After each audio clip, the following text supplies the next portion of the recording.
सौराष्ट्रदेशे वसुधावकाशे ज्योतिर्मयं चन्द्रकलावतंसं भक्तिप्रदानाय कृतावतारं तं सोमनाथं शरणं प्रपद्ये। श्रीशैलशृङ्गे विविधप्रसङ्गे शेषाद्रिशृङ्गेऽपि सदा वसन्तं तमर्जुनं मल्लिकपूर्वमेनं नमामि संसारसमुद्रसेतुम्। अवन्तिकायां विहितावतारं मुक्तिप्रदानाय च सज्जनानाम् अकालमृत्योः परिरक्षणार्थं वन्दे महाकालमहं सुरेशम्। कावेरिका नर्मदयोः पवित्रे समागमे सज्जनतारणाय सदैव मान्धातृपुरे वसन्तं ओंकारमीशं शिवमेकमीडे। पूर्वोत्तरे पारलिकाभिधाने सदाशिवं तं गिरिजासमेतं सुरासुराराधितपादपद्मं श्रीवैद्यनाथं सततं नमामि। आमर्दसंज्ञे नगरे च रम्ये विभूषिताङ्गं विविधैश्च भोगैः सद्भुक्तिमुक्तिप्रदमीशमेकं श्रीनागनाथं शरणं प्रपद्ये।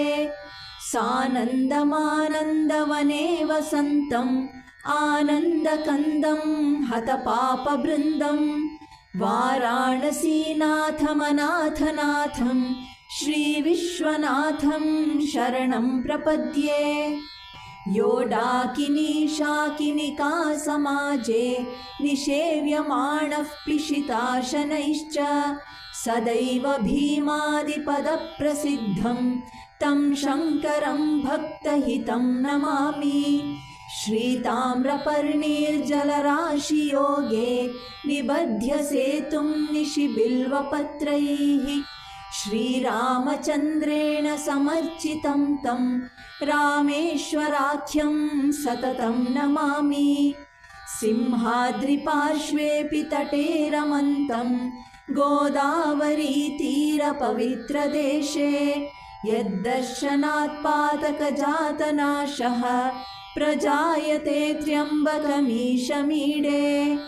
हिमाद्रिपार्श्वेऽपि तटे रमन्तं सम्पूज्यमानं सततं मुनीन्द्रैः सुरासुरैर्यक्षमहोरगाद्यैः केदारसंज्ञं शिवमीशमीडे।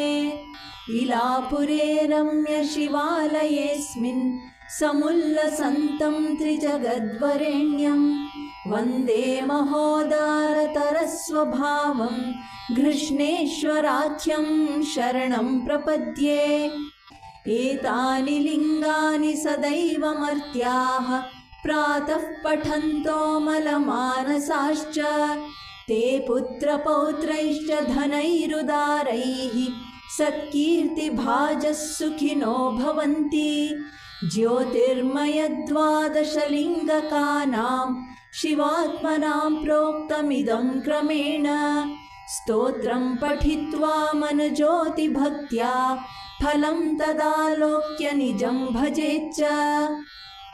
इति श्रीमच्छङ्करभगवतः कृतौ 12 ज्योतिर्लिङ्गस्तोत्रं सम्पूर्णम्।